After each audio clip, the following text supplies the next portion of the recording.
wants to know, how are people going to buy homes in the future, being that an entry-level home, for example, in Arizona is $350,000, $400,000? Is the Treasury going to provide mortgages since the mortgages are being forgiven? Are the banks basically are they going to go out of style, out of business?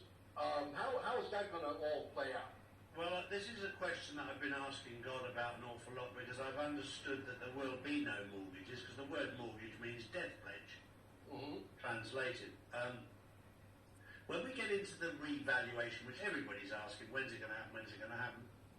One of the big things with the revaluation is I personally believe that when the revaluation comes in each and every country, a house will be somewhere in the region of 2 years' salary. So the house prices will come down back to what they were in the 1950s. That's what I believe. Right. And I don't believe you'll need a mortgage. I believe that when people start to recover the money that's been stolen from them, they will have more than enough. The word abundance is a wonderful word.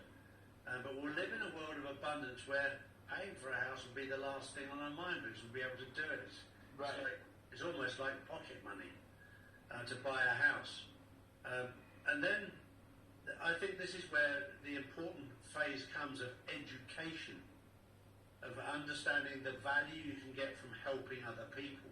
Because the governments have told us to grass up our neighbours, tell stories on people, what have you. It's completely the opposite now of helping our neighbour, helping our friend, doing what we can. And I would urge every single person that's in a job right now that's doing it because they have to do it, to try and find within them what they would love to do. And then we will help people understand how that they can do that. Because if you find something you love to do, you get up in the mornings and you want to do it. Like I do.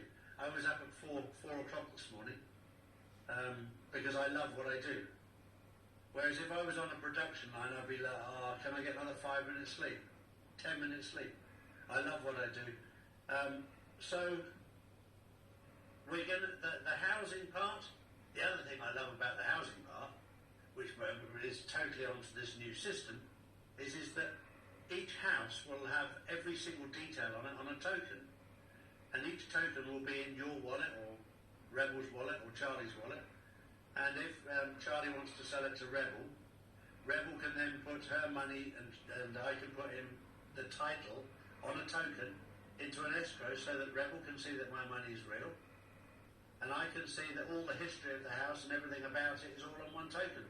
So gone are the days of the legal system taking forever to do something. When Rebel's happy with my money and I'm happy with her token, or vice versa, they just simply change over and that token comes into my wallet. And it makes life so much more simple.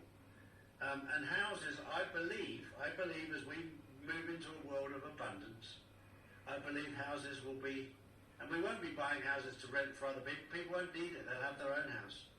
But what we'll have to do is educate people on, when they've got their own house and they've got their own life and they've got their own abundance, as to not turning to alcohol, not turning to drugs, not turning to other things, but turning into a world of helping other people. And whether it's helping other people physically, whether it's helping other people by arts, by music, by dance, by painting, by whatever, but finding your niche, finding what you want to do in life, and the most important thing, finding happiness in your soul.